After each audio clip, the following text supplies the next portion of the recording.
For your Tuesday, a few passing clouds, otherwise generally sunny. Highs will be around 62 degrees. And for Tuesday night, few clouds, lows around 37. And that's your weather from SNSN on this Monday, 03/22, 2021. Streaming live. I love it. It's the best rock station ever.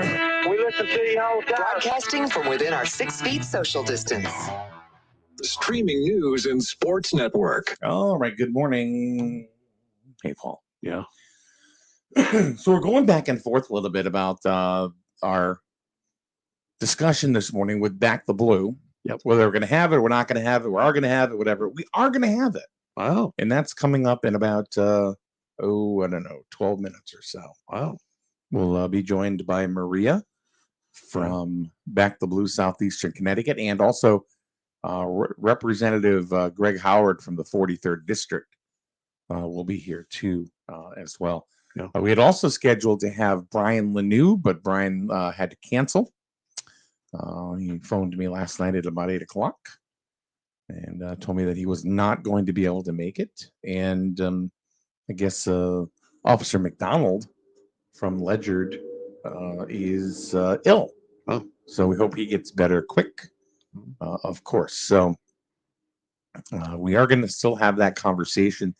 I got a comment earlier yesterday about this conversation that we're going to have. Mm-hmm.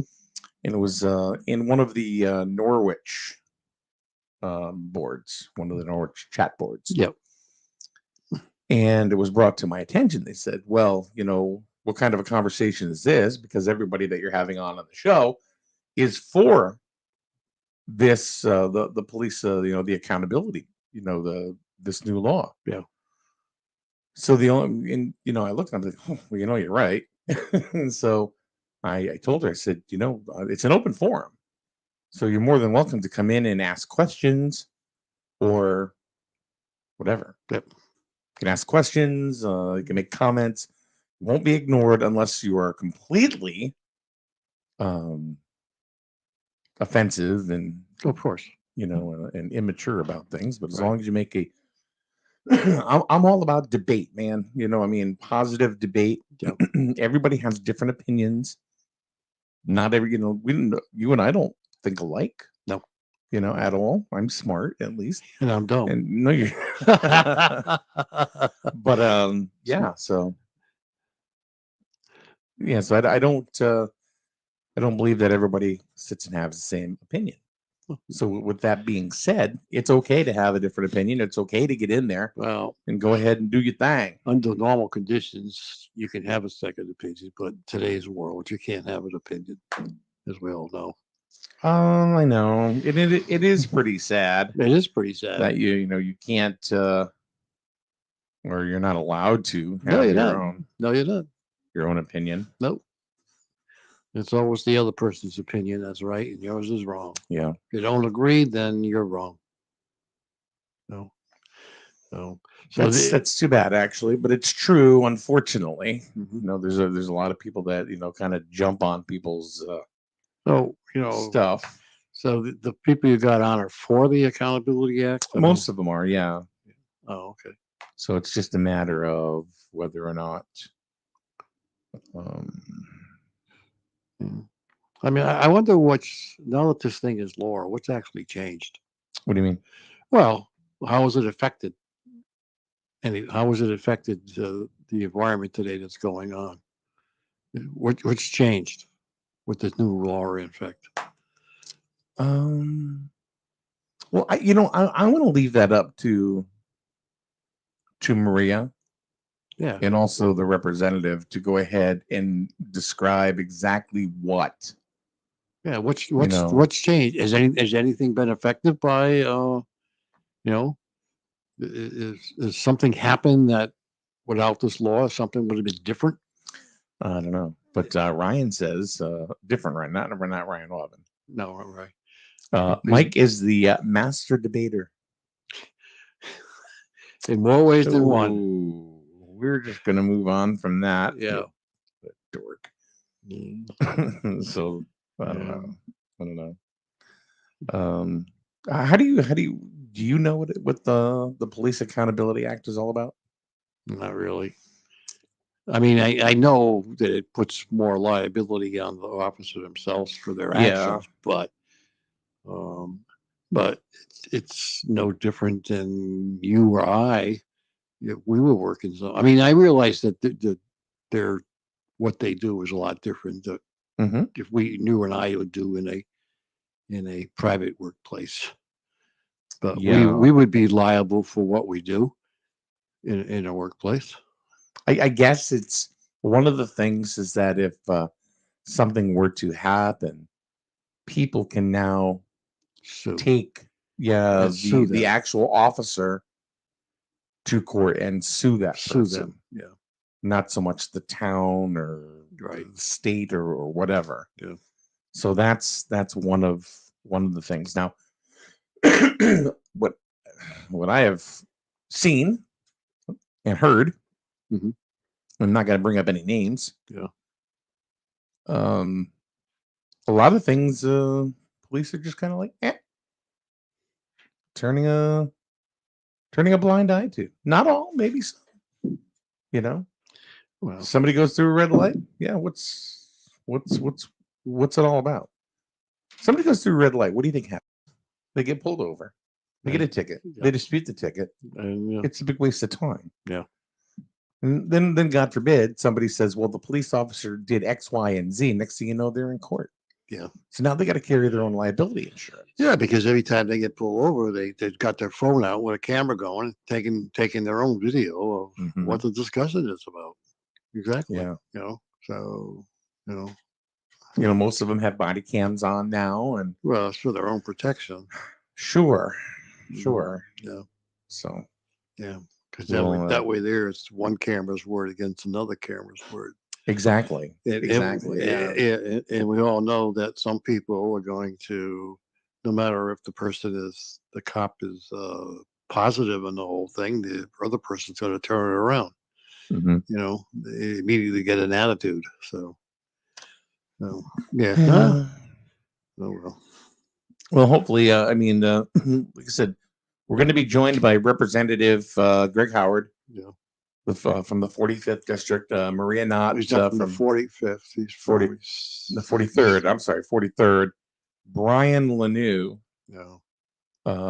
canceled. Like I said, he had some things he had to attend to, and then there's an officer from Ledyard who came up ill. Yeah. So he won't be able to join us Yeah. either. So we're still going to have a good conversation about all of this, and I think I personally think it's a very important Well, of course. conversation to have. Oh yeah. So, because this is affecting our law enforcement. They're talking about defunding the police. The town of New London, is at 73 police officers right now. And another saying they can't go any more than 80. So what if you need more than 80? Well, then guess what? You don't get it. Yeah. Yeah. So London has become a little rough town too. I mean, they've had A lot some of towns. serious crimes down there lately. Wasn't a lot of towns have become very rough, dude. Yeah, and you kind of wonder if it's because people are cooped up. I don't know. There was a guy on Ashland Street yesterday screaming obscenities, up to into his apartment from the outside, Really? saying, "I'm going to kill those MFers." Really? Yeah. Wow. Cop showed up, had to defuse the situation. Wow. A little bit of drama in the hood. It's not hood. I just got a message said Paul is a negative Nancy. I am. I'm a negative Nancy? Yeah, negative Paul. What the hell did I mean? Hold on, I'll read it to you exactly. Yeah. Paul is such a negative little fella. Wow. Negative little fella. Huh? Negative little fella. Little fella. You're a negative little fella, Paul. What did I say that was negative? I don't think you've ever, come out and just said, well, sometimes, you go ahead and do your thing, and talk about it. Mhm. but sometimes you do come off a little curmudgeon-y. See, I know that was my opinion. I got picked on.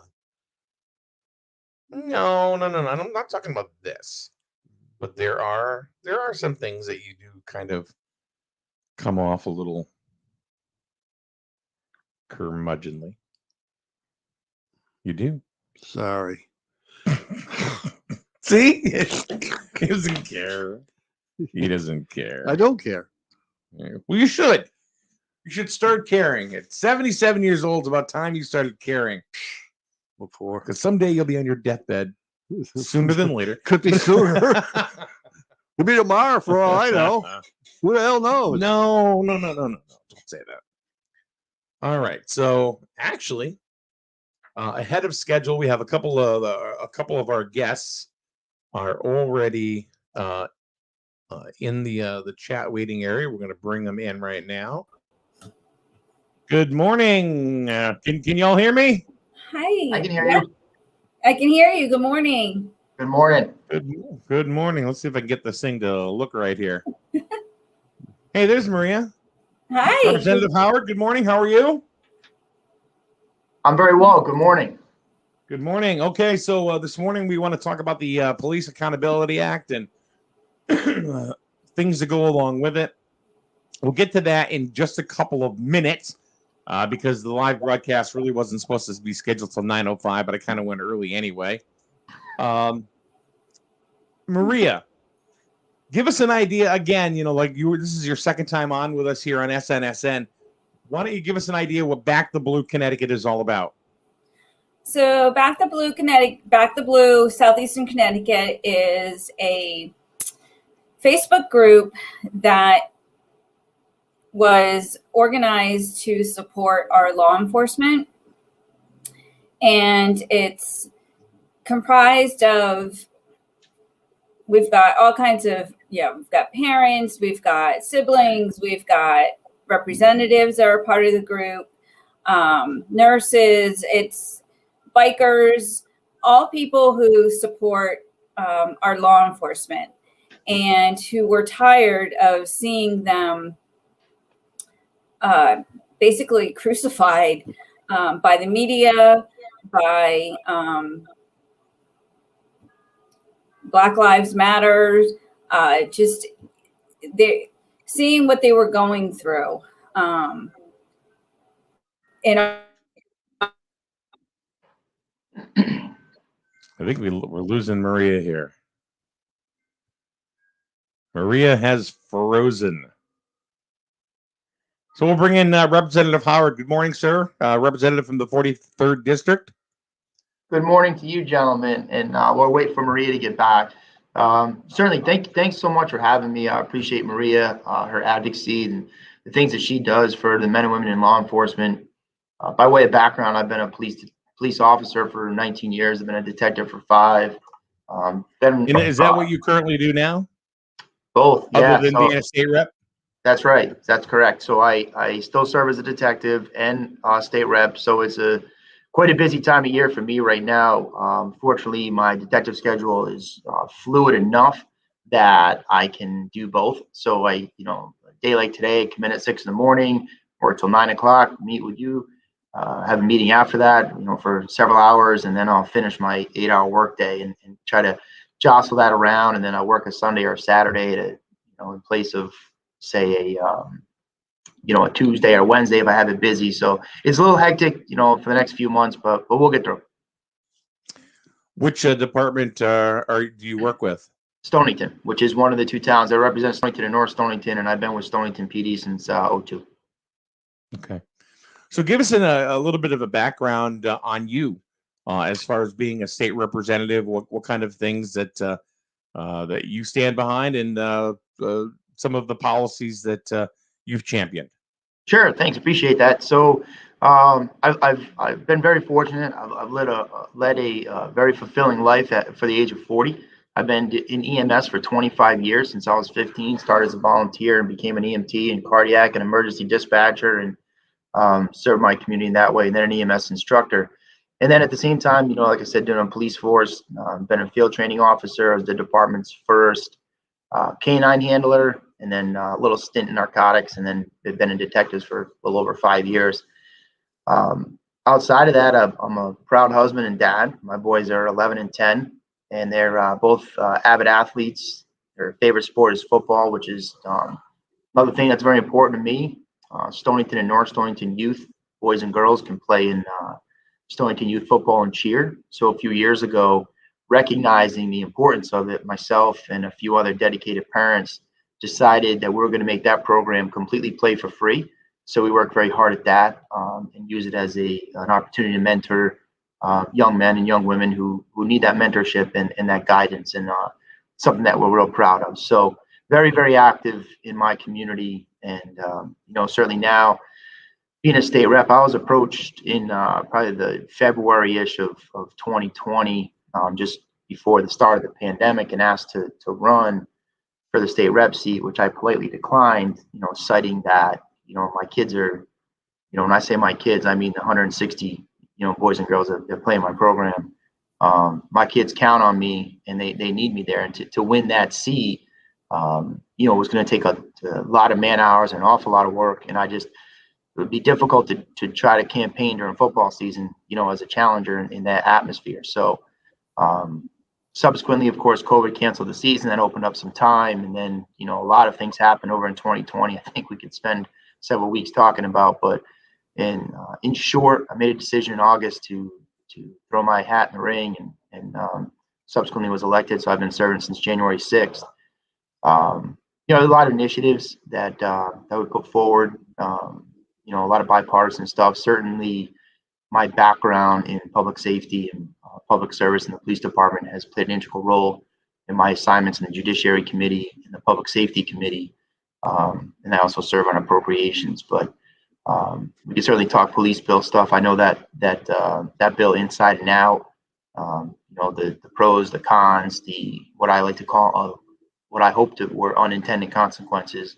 And I believe for most legislators, they were. But yeah, so there's I just got a bill through committee with Representative Lanoue, who sends his regards. He was unfortunately couldn't make it today because of a meeting, but for background checks for youth camps and sporting. He's been trying to get that through for a couple of years now. He has, and what happened was he's been working real hard on that, and he found his way to the Children's Committee so he could advocate for it himself. And I had come forward with a background check bill for coaches of youth sports programs, and he and I collaborated, and then I testified before his committee twice, and we worked together to really lay out for the committee members how background check works, because naturally, as a police detective, part of my job is to do background checks for for pistol permit applicants. I've done over 700 of those in my career. I've run, tons of background checks for officers, et cetera. So I know the background check process. And then, of course, as a youth sports organizer myself, I know that part of it. So we worked together and got it through. So hopefully that makes it through the final stages, which I anticipate that it will. Maria is back. I'm assuming you're on your phone now. I'm on my phone now. I'm not around with the laptop any longer. I keep dropping internet. I'm so sorry, guys. That's okay. All right, I covered for you, Maria. Yeah, thank you, Greg. Thank you. I knew you were the perfect person. Just glad you could make it back. Yeah, so hopefully I'll be able to stick in. So Maria, let's we talked about this last time just a little bit, but not a whole lot. The Police Accountability Act, or the Police Accountability Bill, or whatever it's called now. Yeah. What does that mean to you? I mean, I know you have a son that's a police officer in another state. Mm-hmm. What does this mean to you?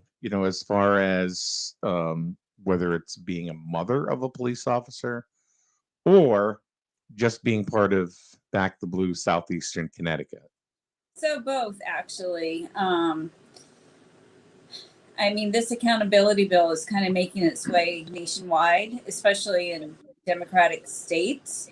If it's a conservative state, they're kind of like, that's not coming this way, thankfully.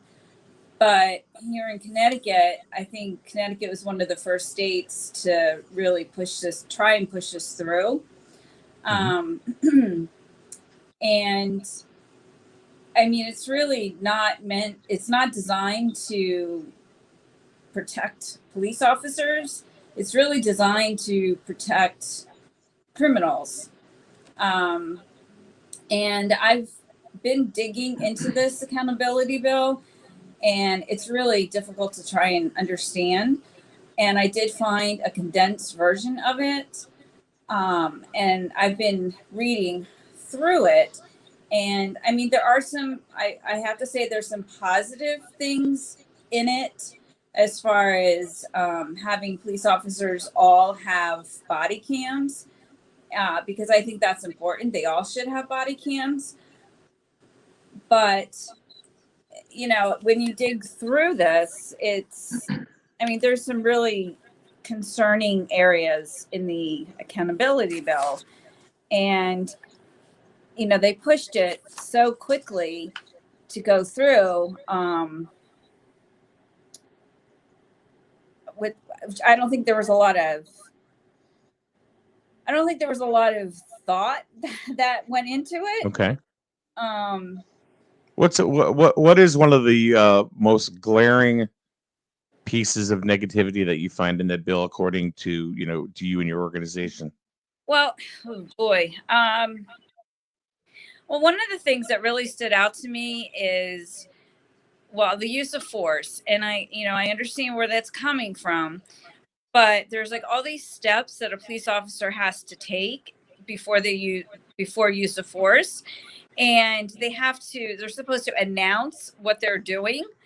Now, if you're in a life and death situation where it's your life versus someone that's trying to take your life, I don't know how you process that. I'm going to announce and I'm going to do this if you don't listen. Or, I mean, how do you process or take the time to say, okay, I'm going to do this, and then I'm going to do that, and then I'm going to do this, and I'm going to do that. And reading through this, these laws say that you have to announce, you have to say what you're going to do, what the next step is to try and deter this criminal from using some kind of legal force against you. And like, how do you do that? And then also with riots, it's really not protecting a police officer in those riots. It's more protecting the people who are rioting. It's under crowd management. So I mean, it's just not designed to. There's a lot. And then another section, PTSD I think is huge in this field. And it's, what happens if a police officer has PTSD? I mean, do they help them? Do they, are they free to talk about a situation that's happened? Or are they going to be, who makes the determination whether or not they're allowed to stay in their field? I mean, I have so many questions. I have so many notes on this and so many questions that I don't have answers for. Well, let's bring it back to Representative Howard. Now I'm gonna ask you as a police officer, not so much a representative. How do I don't know if you can speak freely on this or what? Yeah, I can speak freely on this, certainly. So Maria touches on important things.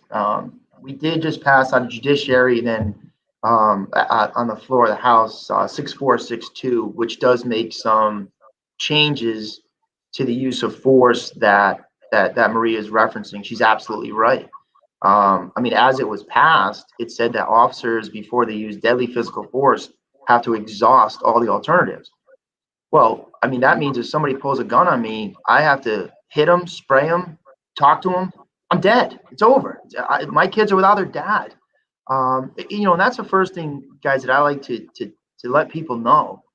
We have successfully in this country dehumanized the police force as the police and forgotten that their dads, their husbands, their sons, their brothers, my boys want me to come home every day just like everybody else's kid does.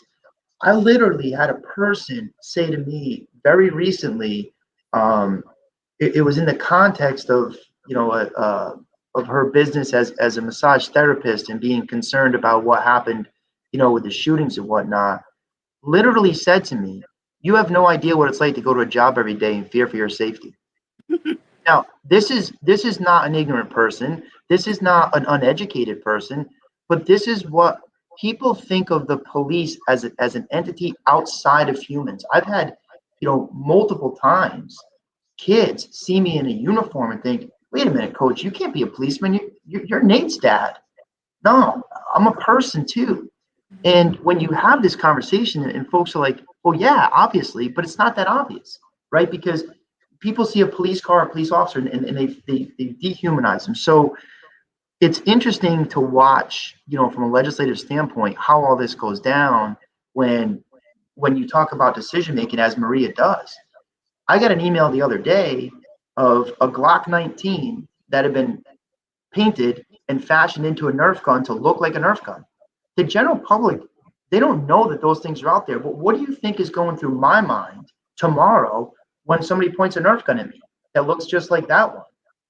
Now I have decisions to make in nanoseconds. Right. And with all of these things in me, and then a jury or a court or whoever has months and months to go back and look at that. There was a Graham v. Connor decision that came out of the Supreme Court in the late 80s where Justice Rehnquist said, when you judge a police officer's objective reasonableness, it has to be with the circumstances that he faced, not with the benefit of 20/20 hindsight. And that's unfortunately what goes on in the media today, and has trickled its way to the legislation, which is to the legislature, which is frustrating. And I think that, like Maria, I have a lot of questions. She talks about mental health. Maria mentioned mental health, guys, and I like to share this quick fictional story. And I try to share this story with my colleagues up there. Police officers, we answer calls for help. We're very, very good at that. Asking for help, we're horrible at, probably the worst at. And I remember this story, a fictional story where a police officer is in a hole and he's yelling for help, and a doctor walks by and the policeman says, "Help, help." And the doctor says, "Okay, I got you." He writes a prescription, he throws it in the hole and walks away, and the cop's still in a hole. And then a psychiatrist comes by or a therapist, and they have a conversation about how it feels to be in the hole and how he might have gotten the hole, and they leave, and he's still in the hole. Meanwhile, B cop walks by, he hears the call for help, he jumps in the hole, and the first cop says to him, "What are you doing? Now we're both stuck." And the second cop replies, "No, we're not. I've been here before. I know how to get out." And what do you hear there is that officers trust one another, that they've been there before, they know how to get out of there. It's no different than having a reformed criminal mentor a young man on the wrong path. He's been there, he gets it, he identifies with him, and he can get him out. And that's something that we are continuing to miss with this mental health thing. In public safety, last week, I asked Chief Mello from Post, you tell me, Chief, do the police officers in Connecticut feel supported, or do they feel abandoned, isolated, and whatever other word I use, but abandoned, isolated, and attacked? It took him over, 10, 15 seconds before he gave me a response, because he didn't want to say it's the latter. So how is a police officer in this state of the current climate supposed to feel comfortable going and saying, "Hey, I need a little bit of help," and not think he's going to get crucified and lose his job, his livelihood, all the stuff that he's done this far, when you look at the current culture? Now, nobody's saying, and I say this all the time, my colleagues in the legislature from the Democratic side or the Black and Puerto Rican caucus side or whoever it is that is a proponent of this bill, they want police accountability and transparency because they want the people that they represent to be treated well by the police.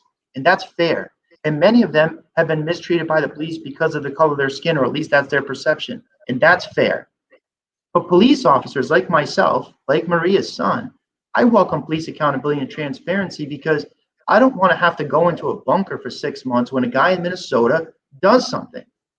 You know, I don't want my sons to have to go to school and be told that their dad is a racist or that their dad is a killer when their dad has done nothing but dedicate his entire life to other people. And that's frustrating. And to me, I want police accountability and transparency too, but I also need to protect my community. So this notion that those two things are mutually exclusive is so far from the truth that it's laughable if it wasn't so serious. You look at consent searches, section 21 and 22, 6004. They want to make it so that police officers cannot ask for consent with racially biased intentions or on fishing expeditions. That's great legislation. That's a great idea. Except that's not what you did. You took away a police officer's ability to do confidential informant buys. You took away a police officer's ability to ask a victim at a burglary for a buccal swab for exemplar DNA. You took away a police officer's ability to follow up on sexual assaults with consent. Why? Because they didn't know what they were doing. They didn't have a public hearing. They didn't go to police officers and say, how are these investigations done every day? Is there a way that we can accomplish our goal and still let you do your job? And the answer to the question is yes. Of course, you have to ask the question to get the answer, right? So that's how it is across the board. California, right? Ready? Here I am, a Republican. You ready for this? In 2019, Governor Newsom in California passed legislation in use of force that made sense. It was correct what they did. All right, you can quote me on that. The good Democrat himself, in the most liberal state in our nation, they passed good legislation. Because it used to be that police officers were trained in an if-then scenario. If the subject does this, you're justified in doing that. Okay, you may be justified, but that doesn't make it right, right? So we have to train them to make the right decision. But we also have to give them the authority that when the right decision is the justified decision, they get to go home. They have to do their job. They stand between you and danger. Give them the tools to do that and make it fair for them. We have enough going through our minds in that moment. And if you give me a minute, I'll detail a story for you. We have enough going through our minds in that moment. We don't need to think about what's the legislature going to say? What's the Westerly Sun going to say, or the New London Day? You know, we got enough going on. Can I get home to my babies? Can I get my kids through school? Will my wife be okay if I don't come home? Those things go through. I'm a dad and a husband first, always.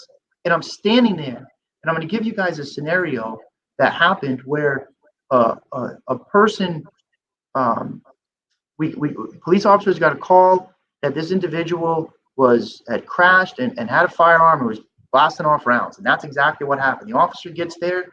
It was me. And now we're in a standoff, me and this person, for an hour and 22 minutes. And at a point in that time, I'm in a different, ways from him, but I determined he may be intoxicated. At a point in time, he falls down to the ground, and in doing so, points the gun at me. Justified in using deadly force at this point. Not the right scenario. Because at the moment that happened, I was able to figure out in my head in a nanosecond that I was in a position, a good tactical position where I didn't think he had a good shot at me. I had a much more powerful firearm trained on him. I had a spotlight on him. He couldn't tell exactly where I was, and process all those things that fast to make the right decision, which is what police officers are now being trained to do. And that's a shift from decades ago, and it's continuing to shift, right? But imagine being in that scenario, right? You got a loaded AR-15, your finger's there, and you're trying to decide what's the right scenario with all those things going through your head. I don't need the extra distractions, and certainly nobody else does either. So by doing what California did and bringing the case law into code and codifying that police officers need to be trained to assess the entirety of the circumstance and make the right decision and understand what's the justified decision as well, that's good legislation. That's good training. That's good for police accountability and transparency. You're telling police officers, hey, you're accountable for your actions. Go out and do a good job. We're going to stand behind you when you do a good job. That's all they want to hear. I mean, that's a fair request. We're going to put you in harm's way every day. Do a good job, and when you do, we'll stand behind you. That's it. I mean, to me, that's a fair request. Absolutely. So I've also heard reports because of this act. Now, I don't know if you can confirm or deny, or even would like to speak to it or not. But because of this, I'm hearing things of officers standing down in situations like I'm not going to pull over that speeder, or I'm not going to, that person went through the red light or the stop sign. I'm just not going to touch it. Now I understand, if somebody's doing 70 on a suburban, just a suburban neighborhood or wherever, they're going to do something about that. But if somebody's just going to blow through, a stop sign or stuff like that, I hear the officers are standing down and they're not touching those situations in fear of retaliation. Can you speak to that? I'll hop on to that, and I'll let Greg speak to that as well. But I have spoken to several officers, and I will say that this is true, because they're afraid of retaliation, and maybe afraid isn't the right word to use, but it's almost not worth it because of the retaliation, because of, I'll speak to a situation that I know an officer recently went through, arresting someone, and about 20 people pulled out their cell phones, and this was a legitimate arrest. The perp ran. The officer had to chase the person, had to tackle him, and, the whole 9 yards. And 20 people surrounded this officer. The officer was alone arresting this person. And then here he is with 20 people surrounding him with their cell phones. And, they're faced with that on top of everything else, constantly now, because we're in this cell phone, we're going to catch a police officer doing something wrong. So it's, you add that stress on top of it. So yes, it is true. There are situations where their officers are saying it's just not worth it. Yeah. Maria's right. I mean, there's a lot of layers to that onion. First of all, when you talk about proactive police work, narcotic interdiction, speeding enforcement, those types of things, the cops are demoralized. Yeah. And how I had a state senator ask me a week ago, why do the police officers feel attacked in this state? I can't understand that. How do you not understand that? And the bottom line is, again, it's just a complete, here's the issue. Maria talks about it right. The cell phones come out. And when do the cell phones come out? When things are some of police work is ugly. It just is. I don't come to work every day and say, oh, I hope for a confrontation today. I hope I get in a fist fight and sprain my ankle today, or have to write these lengthy reports. I don't do that. I prefer to not go that way. Most police officers, almost all, prefer to not go that way. The difference between police officers and everybody else is when it goes bad, the cops are willing to stand there and take it on for you so that you don't have to do that. But what happens in these videos is you get the clip of what the police officer was brought to have to do, whether he wanted to or not, and you miss the lead in. The entire thing, that all of the de-escalation techniques that he tried to use don't show up in the video because they're not fun and they're not exciting. Nobody's got the video out when you're trying to talk a guy down. Nobody does that. So you have this illusion out there that everything that we do is wrong, when in fact we have millions of encounters with the public all the time and they go perfectly fine. Nobody likes to talk about that because it's not sensational. So yes, do you have police officers, to use your word, standing down? Out, probably. They're definitely demoralized. What concerns me the most is, do we have police officers that are going to hesitate too much? What do I mean by that? I think officers should always use deadly physical force as their last resort. I don't think anybody denies that. All right. So, but the word hesitate is concerning, right? Because that hesitation is the decision on whether people live or die on one side or the other. So you have to make the right decision in the moment based on everything and based on what I talked about before, not the justified decision, the correct decision, whatever that may be, based on all the circumstances. You got to process that very quickly and figure it out, and that's what your training is for. But police officers are demoralized, not just in Connecticut where 6004 got passed, but nationwide. I mean, you turn on the TV and that's what you see. You know, I mean, how hard is it for Maria now, you know, to go out and say, I am so proud of my son who's a policeman. I'm so proud of him. Maybe not for Maria. She's willing to stand and say that. Okay. But, you know, it's just the way that the culture goes. Hey, look at my school district in Stonington where my sons go to school. I mean, there's, you know, I don't even know how many police officers in Stonington whose kids go to school, and those kids had to endure driving down the street and seeing signs, F the police, defund the police, police are murderers. My sons had to read those signs. The school said nothing. They did nothing. On January 6th, there was a storm in our White House. The school sends out emails to teachers. Hey, here's how you can deal with kids that they might see something on TV or that's troubling to them. The cops' kids were ignored, cast aside. Why? You want to stand up for the police officers back in the spring or the early fall. You didn't want to do that because it wasn't well accepted. And I submit to you guys and everybody listening, and I've said this publicly, I will be happy to open my personnel file to anybody, anytime. I would be happy for somebody to go and talk to every person I've ever arrested or encountered, anytime. Fine with me. We do a good job, and then I get people say, well, it's not you. Okay, well, I'm a policeman. So when you say the police, that is me. You're categorizing me to a person in Minnesota that I've never met.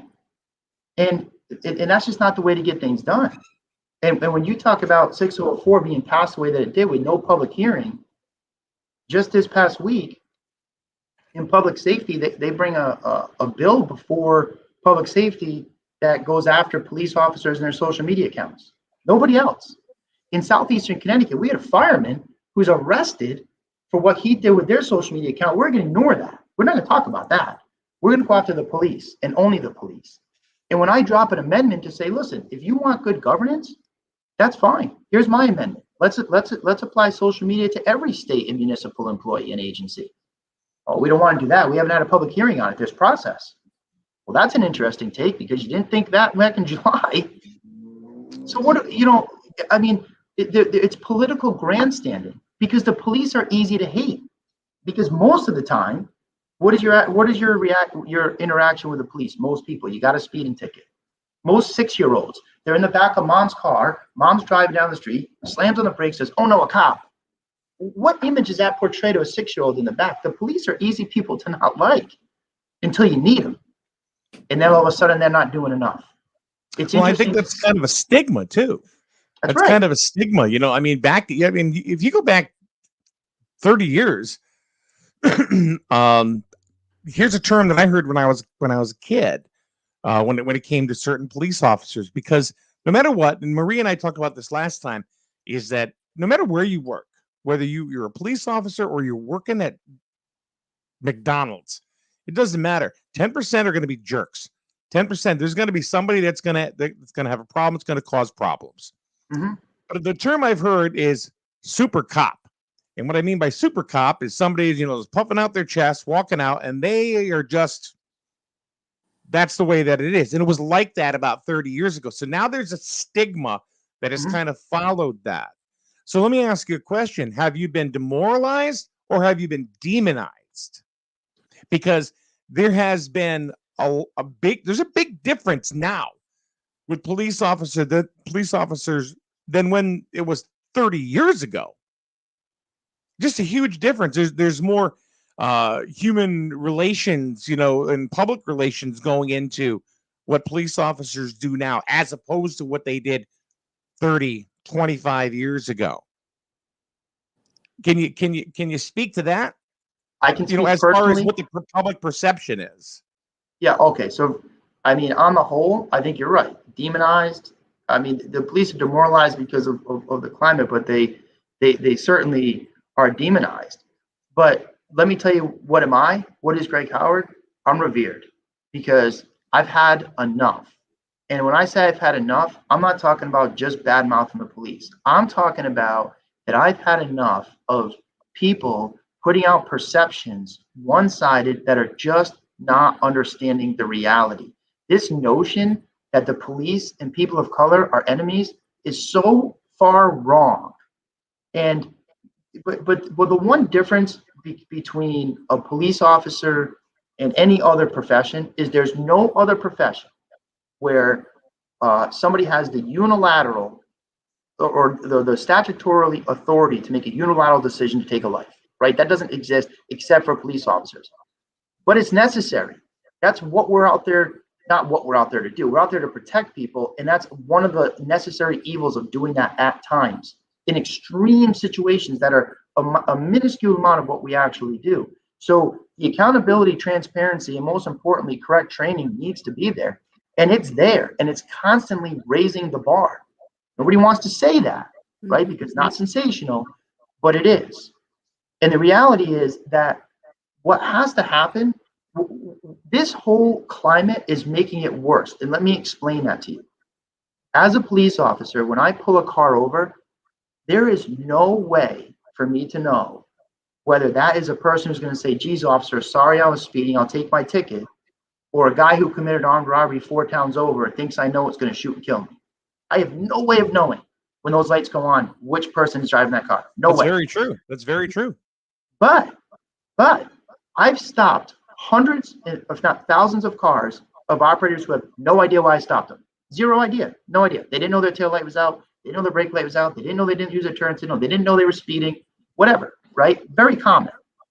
So now take what's going on in Connecticut and the nation and put yourselves in the skin of a 19-year-old black male who's being pulled over for what he thinks is no reason. So in other words, he doesn't know his taillight's out. Based on all he's seen, what do you think in his mind is why he's being stopped? He thinks he's being stopped because he's black.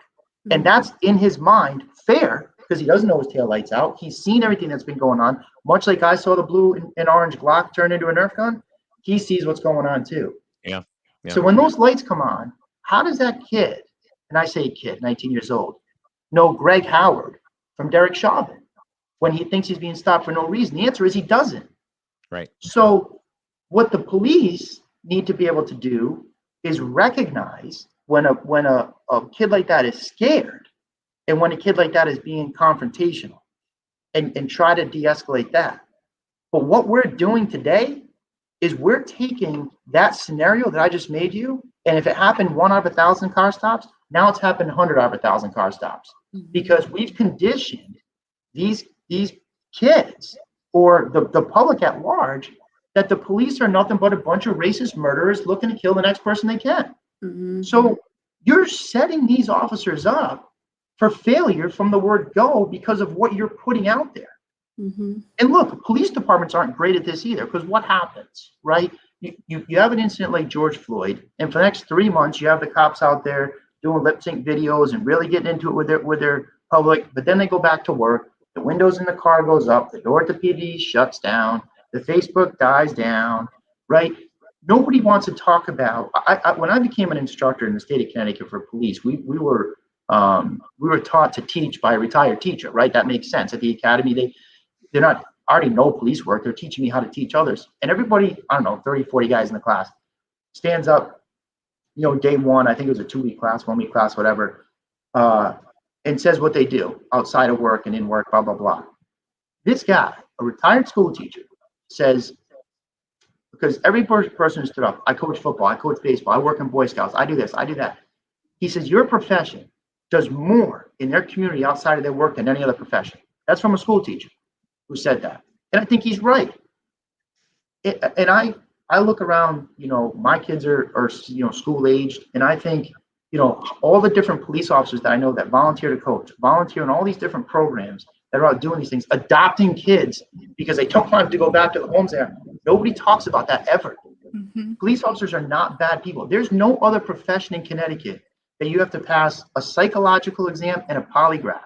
Imagine when you applied for your job, you had to sit down on a lie detector test and they ask you everything in the world that you could think of, and you had to answer that for this job that you wanted. Put yourself in that position. That's how much we screen police officers in Connecticut. We do a very good job here. But what does Connecticut constantly want to do? Whether it's police reform, whether it's gun reform, but Connecticut constantly thinks if we pass more legislation here, we can fix the problem in another state. No, you can't. The legislation you pass in Connecticut is specific to Connecticut. That's how it works. Each state is sovereign. Let's go back to history. Let's talk about civics. Let's talk about how this operates. If you think that Minnesota has a policing problem, passing a law in Connecticut does not fix that problem. Okay? If you look at Minnesota and say, oh, geez, we have that problem here and we could address it, fine. But when we have the hiring process that we do, we have the screening process that we do, we have the ongoing recertification process that we do with post oversight, we didn't need sweeping legislation like this. No. We needed a conversation. We needed to bring our community together, police and the community, and say, hey, we are one. Let's send messages to the, Georgia and say, hey, what you guys are doing in the armed robbery case is wrong. And you need to do it better. We could stand together and say that. And we could say what we saw in the video in Minneapolis, Minnesota shook us to our core. We could say that. To say all these things. We could send messages together. But what happened? The legislator got together, the media jumped on it, we were divided, and we remained divided. Because remember something, you have to be Black Lives Matter or Blue Lives Matter. You cannot be neither and you cannot be both. You have to choose. That's the way it is. You can't hear from both sides and say, hey, the answer is really in the middle. Don't say that because you're going to get attacked from both sides. Trust me, I know. Mm-hmm. Yep. Are you Republican or Democrat? They're going to hate each other. And that's been the narrative for the last 4 years. That's been a narrative, yeah, and it's very unfortunate that that it's that way, because in 99% of cases, the reality lies in the middle. Okay, just like I just gave you on the car stop, you have police and police family who think, how does my mom will say to you, how is Greg supposed to know who's going to try to hurt him and who isn't? That's what she knows because that's her baby boy. Mm-hmm. But you got another mother who says, how is my son supposed to know Greg Howard from Derek Chauvin? That's what she knows because that's her baby boy. But the reality is the two of them have got to understand how to evaluate one to the other and get through that particular interaction in a positive way. That's the reality. But to try to get one side or the other to hear that in many cases is very difficult to do. And that's why I answered your question and said, I'm revered because I'm done with it. I am not going to stand on one side or the other. I'm going to stand in the middle of the road and I'm going to say, hey, come and talk to me and talk to them, listen and understand one another because we all have the same goal. Everybody wants to go home, whether you're the driver, whether you're the police officer, whether you're the robber. Everybody just wants to get out of there safe, okay, in the right way, and everybody wants to live their life safe. And the police, that blue line that we talk about, that stands behind danger and the people that would try to hurt them, they need to be there so you can go about your day and go home. Everybody wants to survive and be safe. And the police are necessary in that, whether you like them or not. They're there to do that. And they need to have the empowerment to do that. But they also need to be well checked and regulated because a police force, think about this fundamentally, right? A police force is the greatest threat to our democracy because it's a branch of the government that's armed and authorized out in the neighborhoods, right? Fundamentally. So if it's unchecked, America, as we know, it's gone. So it needs to be checked. We need to have good people. So what do we do? What do we do with this police accountability bill now that it sits there? I mean, does the language need to be changed? Does it need to be just taken out altogether? No. Does it need to just be totally revamped? Where do we go? So what we do is what we're doing. What we're doing is we're working together in a bipartisan way in judiciary. You take 64-62, unanimous on the floor, unanimous out of committee. Okay, so you take it and you sit down and you take, I don't want to say my other legislators by name, right? But you take some of the proponents of the police accountability bill and you sit down with Greg Howard or somebody like him who says, I understand the goal. I get it. I share the goal because I don't want to carry the monkey on my back either. I share the goal. Let's achieve the goal. But I also know the technical application of all this enough that we can achieve that goal in a way that keeps police officers able to keep our neighborhood safe. Because again, they're not mutually exclusive. So did we do that with 64, 62? Yes. Can we do that with consent searches? Sure, we sure can. And we'll work hard on that together. But in order to do that, we have to work together. We have to communicate with one another. Because if I walk into, the Democratic caucus or the Black and Puerto Rican caucus and say that police bill's garbage, the whole thing needs to go, it's a non-starter. It's over. They're not listening. That's just how it is. Much like if somebody walks in and says, I don't care what you say, the police are murder and rape, racist, and that's it. I'm not going to talk to you. It's a waste of my time. You're not misguided. You're just set in your ways. But to sit down with somebody and fix it that way, what I did, and I'll offer this to your listeners, in the wake of George Floyd, what I did was when people were on social media and badmouthing the police and they were in my neighborhood, I sent them a message. Hey, I'll buy the coffee if you'll give me the time. We'd meet, we'd have a coffee. I would hear their concerns. I would explain to them. And what do we leave understanding? We agree.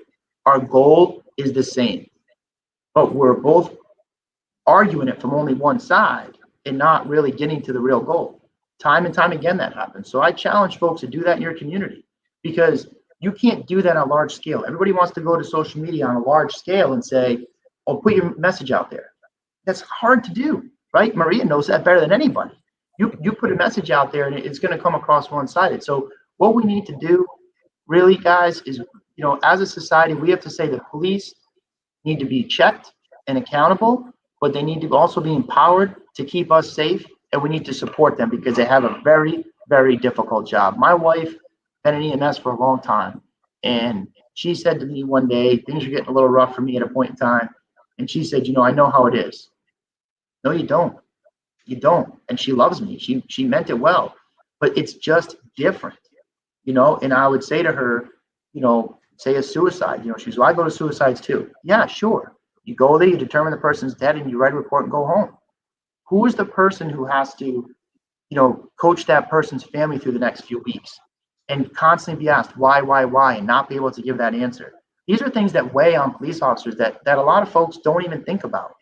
They don't know what goes on. They think of the police officers, okay, sits on the side of the road, thumbs through Facebook every once in a while, stops a car, writes a ticket, that's it. No, that's not what we do. That's a small piece of what we do. 90% of what we do is getting people through tough times.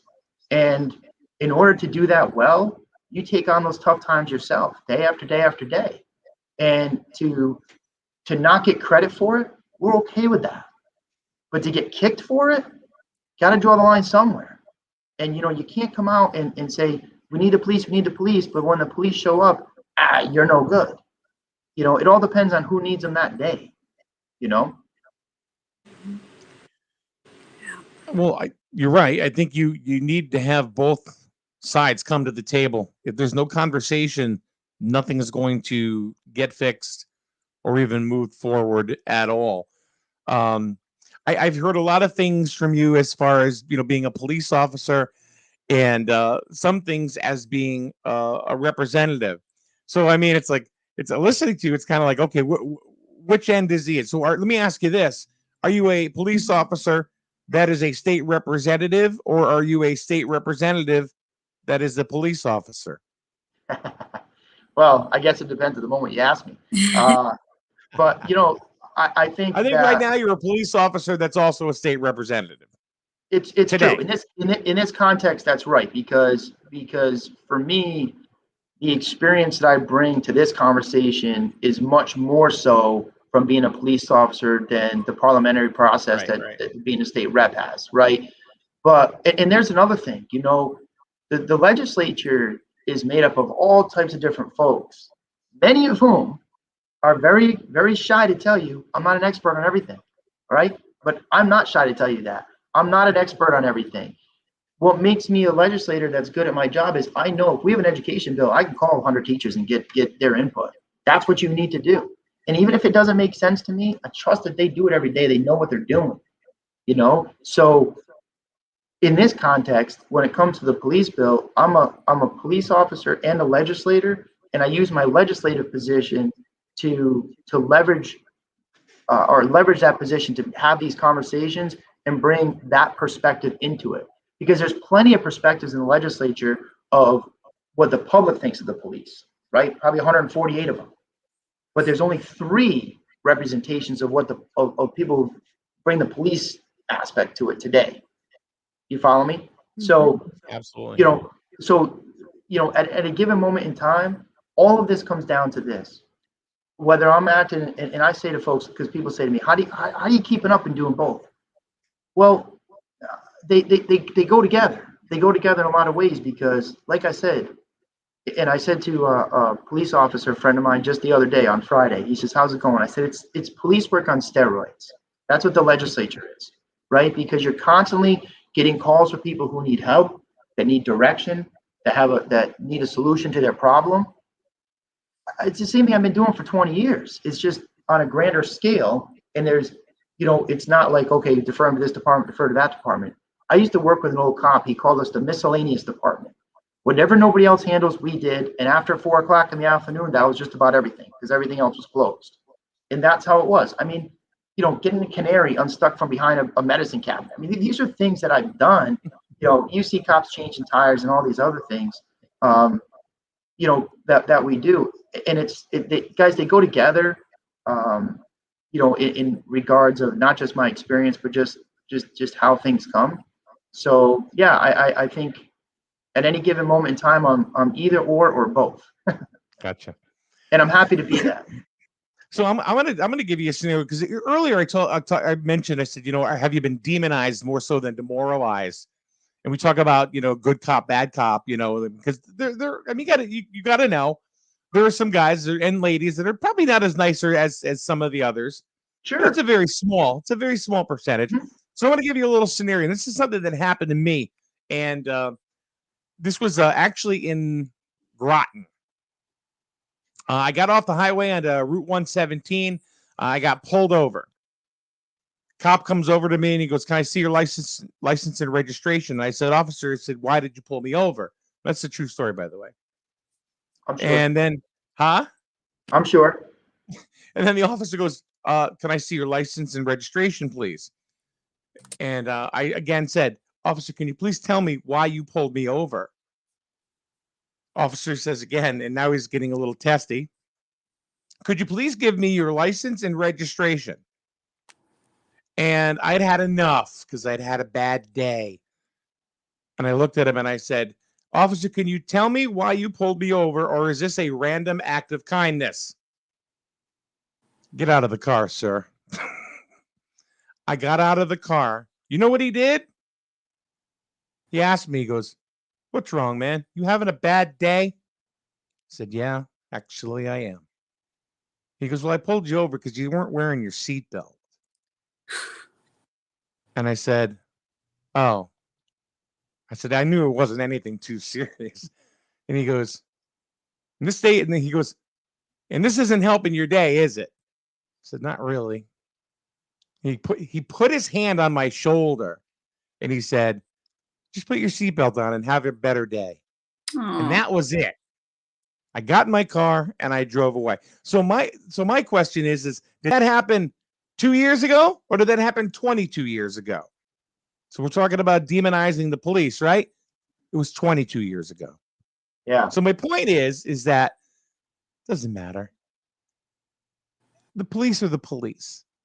I've always had situations where I've been helped.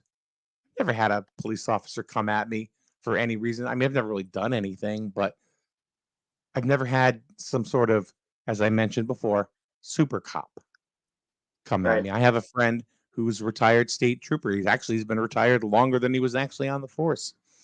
He's a trooper, never even had to ever pull his gun. It's a story he tells. And they're in this community. So my point is that whatever's in this police accountability bill, I think they're taking one bad apple and trying to screw the whole bunch. Well, definitely. Yeah, I mean, without question. Look, that's, yeah, I mean, that's definitely what happens. But I'm going to use that scenario that you gave, and I'll go back to my car stop scenario. Was it You you that know, pulled me over? 20 years ago? No, gosh, no. But let me say this to you. Take that scenario today. If that were to happen today, and instead of you being you 22 years ago, you're an 18-year-old black male today. What is going through his mind at that point in time? And why do I bring this into perspective? Because this is exactly what these are the comments. Scared to death. And these are the conversations. When I went to the academy in 02, you were trained that, you know, license and registration. Why did it stop? I'll tell you in a minute. Keep control of the car stop. That doesn't work anymore. Okay? Yeah. Because telling them why you stopped them may be the difference between this going from a verbal warning or a ticket to a major incident. All because and again, you stopped me because I'm black. No, sir. I stopped you for your tail light. Your tail light's out. Like, you want to step out? We can take a peek at it. You can see for yourself. That's the difference between this going up or going down. You know, I introduce myself as Greg Howard all the time. I very rarely, you know, what I'll say is, hi, this is Greg Howard. I'm a detective with the Stonington PD. That's how I introduce myself. Or I'm Greg Howard. I'm your state rep, whatever I'm calling for, depending on the context. Because it makes me a person first, right? Before a politician or a cop, which two of whom are easy to hate, right? So I go out every day. It's just not easy, guys, you know? But, you know, I become a person first. And I tell people all the time, you look at my name here, Rep Greg Howard 43. Put an R on there if you want to. The rep can come and go. The R can come and go. And there's so many other reps that can dictate what that is. So many other R's that can dictate what that is. But I have control over those two words in the middle. I can continuously control who Greg Howard is and what Greg Howard represents forever. Nobody else gets that. I get to decide if I can change the world or not. I get to decide if I'm willing to let the world change me or not. And the answer to that question is no. I go out and do police work every day the way I've always done it, because I know what I've been doing is right, and I continue to do that. I'm not going to be stopped. I'm not going to be demoralized. I'm not going to be insulted. Well, I do get insulted, but I'm not going to be made to be cynical. I'm not going to be made to hate the public. I'm not going to be made to hate Democrats. I'm going to go, I'm going to do my job the way that I do and take every opportunity I can for people to see me for me and get them to hear that this notion that we hate each other is wrong. It's just not true. And so I tell you that, yes, are you going to get a cop maybe the cop had a bad day? You know, who knows where he just came from? You know, I mean, that's another thing. You know, we have to be able to go from, you know, a vicious bar fight to consoling a 75-year-old woman who just found her husband dead on the bathroom floor. I mean, talk about, you know, flipping switches on and off. You know, we have to do that. And do we get it right all the time? No, we're people too. But, you know, we go out, we try to pick the right people, try to constantly evaluate that and do our best. And I think that's a fair expectation for the public to have. But I think that the public has to have an expectation that we're not going to get it 100% right every time. And, you know, we constantly are trying to raise the bar and be better. But look, let me say this to you too. What we've done now nationwide is we've lowered the bar. We're lowering the bar in policing. How? When I got hired, there was 100 people for 2 spots. Today, we get 5 openings. We got 15 people applying. So you're limiting your pool because on a culture, it's not just the police bill. And this is happening coast to coast. Yeah. Because the culture is the way that it is, we have less people knocking on the door saying, hire me. So when you have lesser pool to pick from, you're naturally going to get a lower caliber of an applicant. And it's the police department. We need to fill positions. So what are we in effect doing with all this? I mean, certainly the media is getting rich, right? Because they're putting the R, click, click, click, click, click, click, click. But the bar in policing is going down. And somebody has to be willing to stand up and say, hey, both sides, you're not right or wrong. You're just seeing it through one lens. Come look through this lens, put the lenses together, and we'll see the future of policing in America. But until that happens, we're going to lower the bar. The divide will be, everybody's going to be battered and bruised. And ironically enough, America stays black and blue. Mm-hmm. Maria, do you have any closing thoughts before we end this morning? I mean, you haven't had much I'm sorry. chance to. No, Greg this and I have been is so pretty much going Greg. back and forth here. Yeah, no, Greg, thank you so much for coming on. I am so glad you were on here. I mean, what you said was just so right on, and I'm glad I was able to just listen, really. But no, I agree with everything that he says, and a part of what we're trying to do is humanize our law enforcement, because that's, and I mean, since the beginning, and that's one of the reasons what led up to forming the group and doing the rides, and just being that positive force behind this, because and I agree with lowering the bar, because I mean, I've seen it too. Just police officers, they're leaving by large numbers, and applicants. I mean, applicant pools used to be like in the thousands, and now, like he said, like 5 people may apply for, and there's so many positions that are open now across the nation. And I have people saying, don't apply. Their kids want to be police officers, and they're telling their kids not to become a police officer. And I just think that's, I mean, it's heartbreaking. I've even asked my son, like, do you regret getting into this field now because of where things are? I mean, who would have ever thought that this is where we would be today? But no, so I thank you for having us on, Mike, and thank you, Greg. We're going to keep doing what we're doing, and I agree. I wish we could close that gap. We'll get there. Well, Greg, I think you put it perfectly. I really identified with that, with what you just said about taking the two lenses and then putting them together, and let's look through them together and see if we can come to some sort of common denominator or agreement. This isn't about exactly. This isn't about the police being correct. This is not about another organization being correct. It's about multiple organizations coming together and saying, let's fix this as a group. So yeah, so guys, I I just appreciate want your to, time. if I could just, just say, publicly, just a huge thank you to Maria. I've given her a hug in the past. I give her a hug now, but, folks like Maria, and, my family, and, those are the types of people that help guys like me not get beaten down by the rhetoric and continue to get up every day, put that uniform on, take a deep, go out there and say, hey, be you, do what you've been doing. Don't let this world change you.